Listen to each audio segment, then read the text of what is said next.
Despite having lots of services available, EC2 is one of the most popular services on AWS. If you've heard about EC2 and are wondering what it means and how it's used, you're in the right place. But then, let's get a lead into it. Say you're a startup founder. You need a reliable and scalable infrastructure to support your company's expanding user base. One option is to set up on-prem IT infrastructure, but this is demanding and requires heavy investment in infrastructure. The second option is the cloud. Instead of using physical servers, you rent virtual servers from a cloud service provider like AWS. That's when you come across EC2. It's no upfront payment, you only pay for what you use. With Amazon EC2, you can launch virtual servers in minutes, allowing your team to focus on developing innovative solutions rather than managing hardware. What's best? You can scale on demand. In this video, we're going to dive into EC2. I'll give you a brief introduction about AWS EC2. Then later on, we'll do a hands-on tutorial going over the website, and I'll show you how to create an Amazon EC2, how to SSH into it, and also the various options available when it comes to EC2. So let's get started. So what is EC2 in AWS? Well, EC2 is a web service on AWS that provides resizable compute capacity in the cloud. Basically, a compute service in the cloud. And EC2 is perfect when you need a virtual machine in the cloud. And the VM in AWS is called an instance. That's why I'm sure you've seen around people saying, oh, an EC2 instance has done this and that. What is best about AWS instances is that they are flexible based on your needs. So you only pay for what you use, and this is usually per second. But that's not always the case. There are actually some types of instances that when you launch, you'll actually have to pay a minimum of 1 hour, even if you run it for a second. So, what are the types of EC2 instances available in AWS? So, AWS has various types of instances that are available, and the type of instance that you choose will heavily depend on the use case that you want you to do with your instance. So there are various types available. This includes general purpose, and these ones are have a balance of compute, memory, and networking. Compute optimized give you more compute power than memory or networking. Memory optimized are basically optimized for memory intensive workloads. Storage optimized, these are ideal for databases. Then we have HPC optimized. This HPC basically means high performance computing.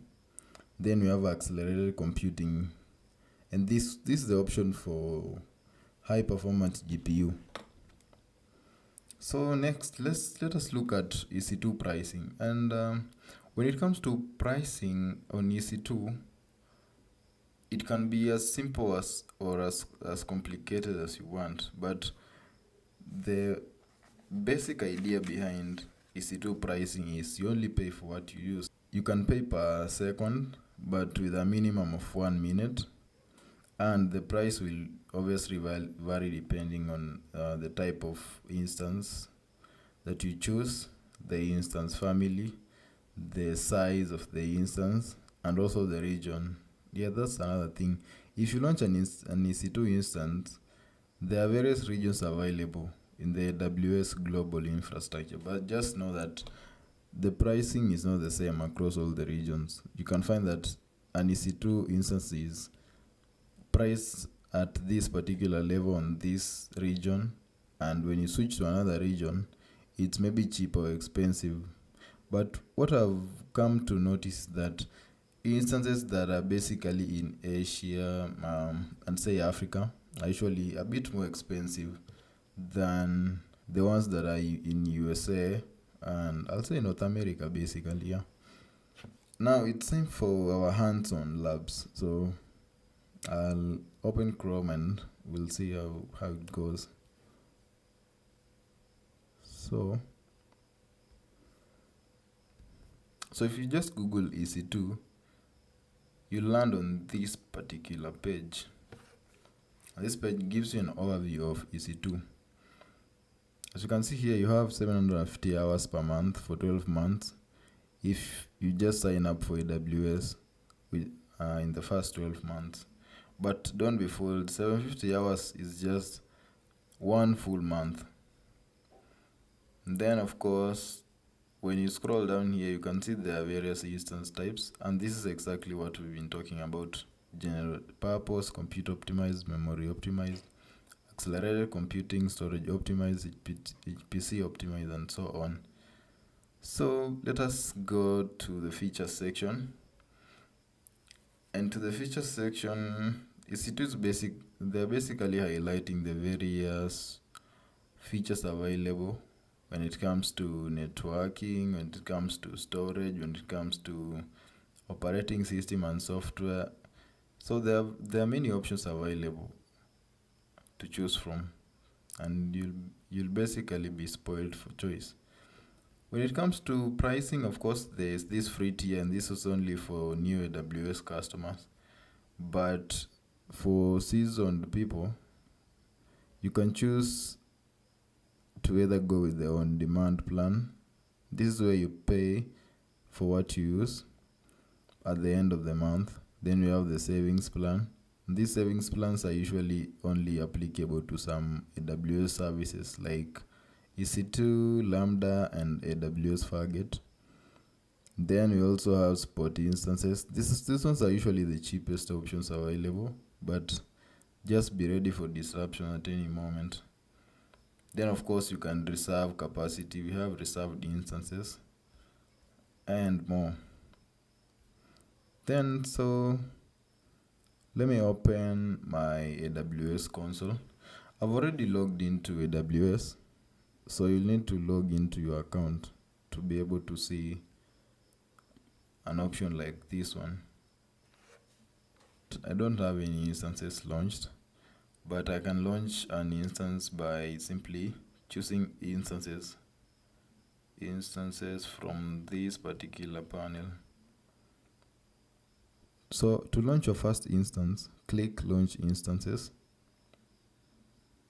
Then AWS will display a variety of options that you can choose from. So the first thing that you need to do is to name your EC2 instance. So I'll call this one my EC2 instance. Then you need to pick an operating system. So there are various options available. We have Amazon Linux, macOS, Ubuntu, Windows, Red Hat, SUSE Linux, and more. There are also more in the AWS marketplace. But just know that the pricing will also vary depending on the operating system that you choose. So in our case, because I want to utilize AWS free tier, I'll choose the default one, which is Amazon Linux. Then when it comes to the AMI, I'll simply retain this default selected option. When it comes to the architecture, I also go with the default 64-bit one because I know this one is eligible for the free tier. The ARM based one is not eligible for the free tier. So I'll switch to the x86 one. Then when it comes to the instance type is basically a combination of the instance family and the instance size. So as you can see, we have T, which is the instance family. 2 is basically a version. That's why you'll see T2, T3, C1, and the rest. I don't know if there's a C family available, but you get the point. Then the next one is the size. So this micro is the size here. Nano is the size. Small is the size. Medium is the size. But this C is the family. 5 is just the generation. Then for X large is the size. I'm sure you get the point. So we'll select T2 micro because this one is eligible for the free tier. So that means that I won't pay for it as long as I don't exceed the 750 hours that AWS is giving me for free. So I'll select this one. But just before I select it, you can see that the pricing varies depending on the family and the size. So T2 Nano, for instance, gives you 1 vCPU and 0.5 gigabytes of memory. And then we have pricing depending on the image that you choose or the operating system that you choose. You can see the on-demand Linux-based pricing is 58.0058 USD per hour. But when you pick the Windows option, you'll be paying 81 USD. Then when it comes to the T2 micro, we'll be paying 0.0116 USD per hour. But the Red Hat Enterprise Linux base is a bit more expensive. The pricing will also increase the more you pick a powerful server, right? Just to show you what I'm saying, let us go to, okay, this is C5A 12x large. You can see you are getting 48 vCPUs, 96 gigabytes of memory, but when you look at the pricing, you're paying like close to $1, close to $2 per hour. And for the Windows option, you can see it's more than $4 per hour, which can really be expensive. So just keep this in mind. And to get the actual pricing that the bill that AWS will send you in a month, basically multiply that hourly figure by, I think, 750.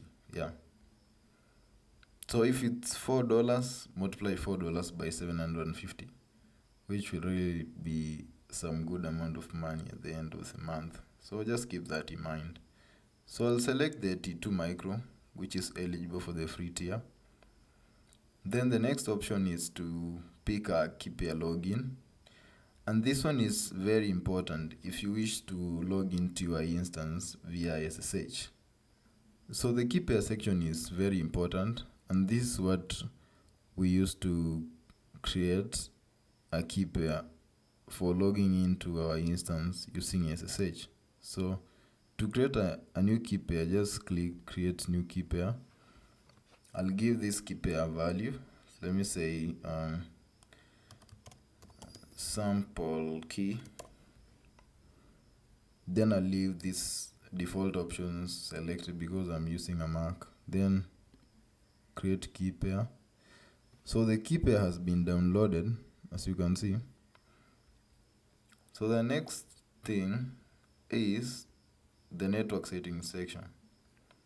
And here, what you need to understand about network security in AWS is that security groups is just a fancy name for firewalls, right? And then the other option of securing your EC2 instance is by using network access control lists, but that one only works at the subnet level. So we'll create a new security group, but you can select an existing one if you have it, but I'll create a new one so that you can see. So allow SSH traffic from anywhere. SSH traffic will be allowed from anywhere, but if you know that you'll have a static IP address, you can just select my IP address. Then the next thing that I need us to select is allow HTTP traffic from the internet. And this will allow us to access a default HTML page that we'll create later. So then when it comes to storage, you also have the option to select whatever storage you want. But I'll just select the default one, which is 8 GB of storage of GPT-3 storage. Then the next part is the advanced option. And right here, you can be able to to set more configurations for your EC2 instance. But for a beginner, you probably don't need to touch this because the default options are just okay. So what I'll do now is click launch instance, and our instance is now being created. So just wait for a few seconds. So let me click instances, refresh the page. So our instance is currently being created, and this is the name that we gave our instance. So we'll give it a few more seconds. Let me refresh. So the state of our instance is still pending. Okay, so now it's running. So I'll select our instance and I'll click the bottom bar to reveal these options. So as you can see, this is our instance, this is the ID of our instance, and this is the name. And this is the network information about our instance. So this is the IPv4 address that we can use to access our instance. This is the private IPv4 address. And AWS also shows you other information that you may need, like whether a role is attached, your VPC ID. This is just my default VPC. Then the subnet, the platform, the operating system, and more. Then when you come to the security section, this is where you will be able to set your firewall settings. So as you can see, these are my inbound rules. And basically what this means is that we are allowing traffic to our instance on port 22. Port 22 will allow us to log into our instance via SSH, and 80 will allow us to access a default index HTML page that we'll create in our instance. Then the outbound rules are basically allowing all the ports. So the next thing that we need to do is to learn how to connect to our EC2 instance. So because now we've launched our EC2 instance, so what? So the simplest way to connect to an EC2 instance is by basically selecting it like that, then click connect. Then there are various options of connecting to an EC2 instance. One of them is by using EC2 instance connect, and this is the easiest one because you don't need to set up anything on your machine. Basically just leave the default option selected, then click connect. This will open in a new tab, and the AWS is establishing a connection using Cloud Shell. So I'll just wait for a few more minutes. So done, and we are in. So I'll just run some default commands, sudo yum update. So now I'll install let me install Apache Web Server. I'll enter Y.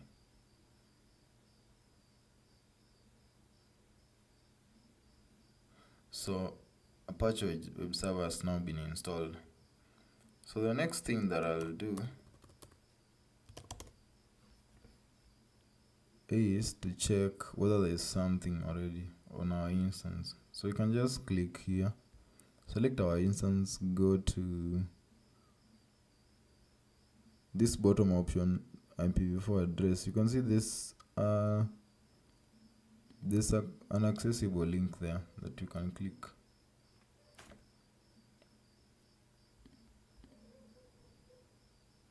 So as you can see, our instance is currently just hanging, but The trick here is we only allowed traffic on port 22 and port 80. If you know a bit of networking, you know that port 80 is HTTP, not HTTPS. So we need to change this to HTTP in order to access our instance. So just give it a few more minutes. Okay, so I think I've forgotten something, which is we need to enable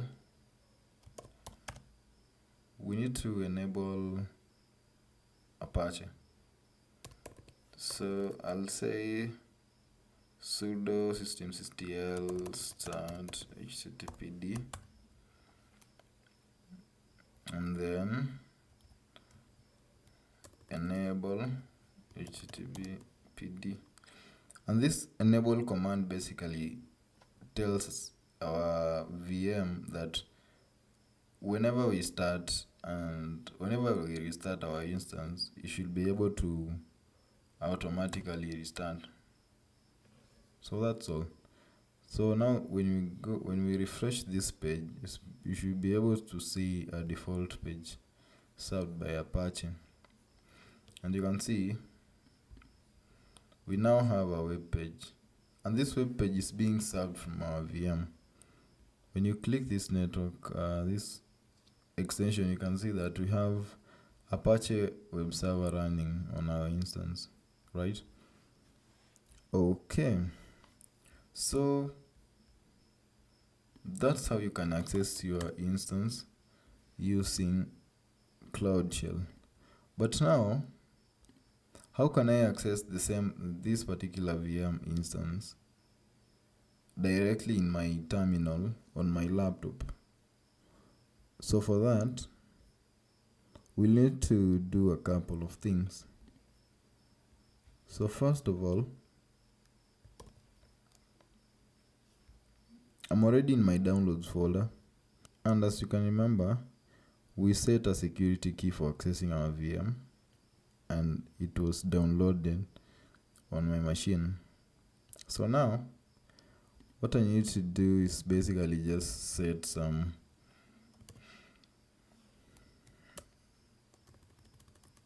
file permissions.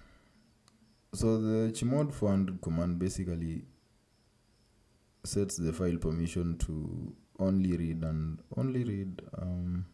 execute, not read and write. So sample key. Okay, so the next thing that we need to do is to SSH into our VM.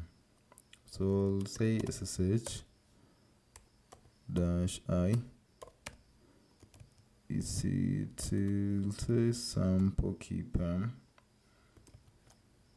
Then the default user for this Amazon Linux instance is EC2 user.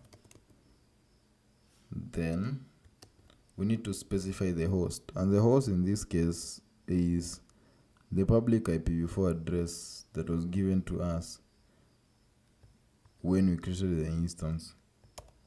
So I'll put that address there. Then I need to type yes, and finally we are inside our instance. So just to test that I'm actually inside the instance, let me create a new file. Let me say hello world, and I'm going to place this file in var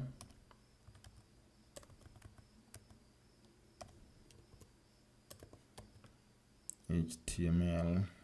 Then this should be index.html. So permission denied. That means we need to run this command with sudo.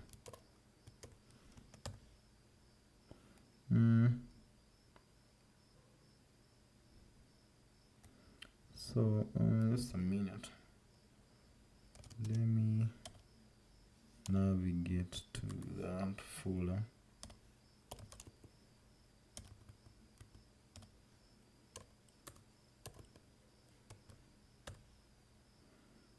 So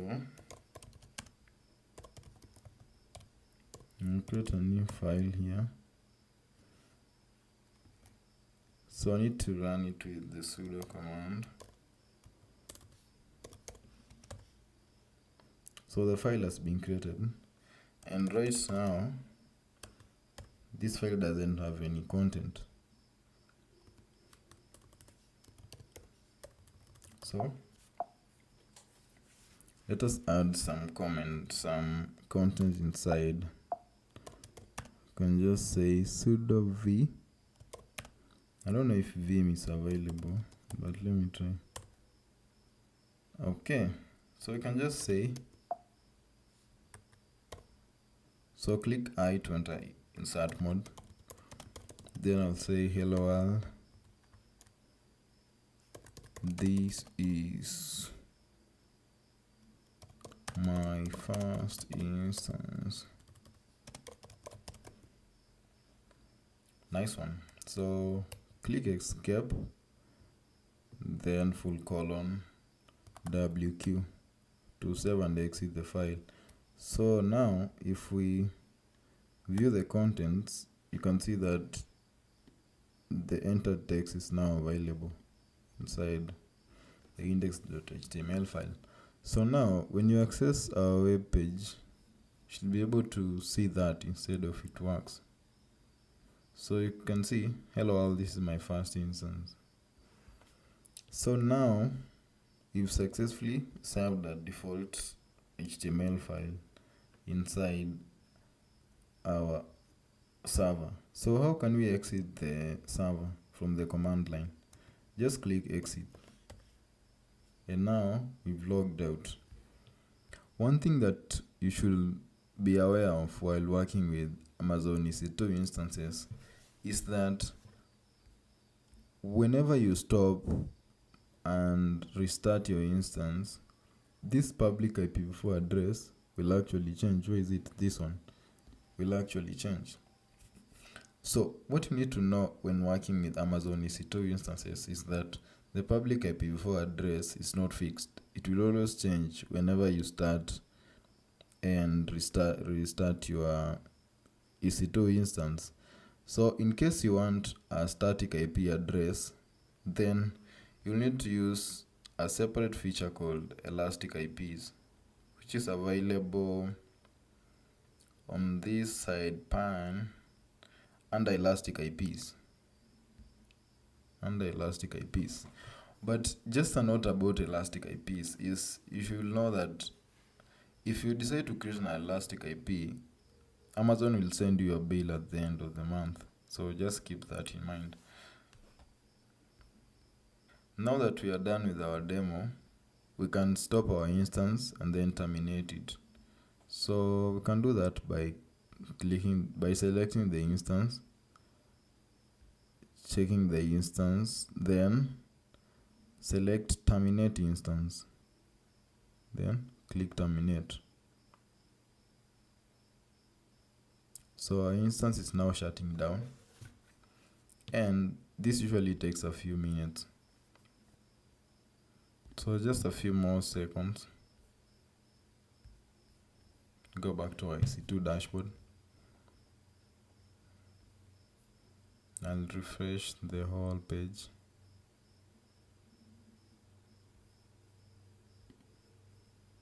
So by now our instance should have been terminated. So our instance has now been terminated. That means AWS will not charge us anything. That's all about EC2 for now. In case you want to see more about the same, just let me know.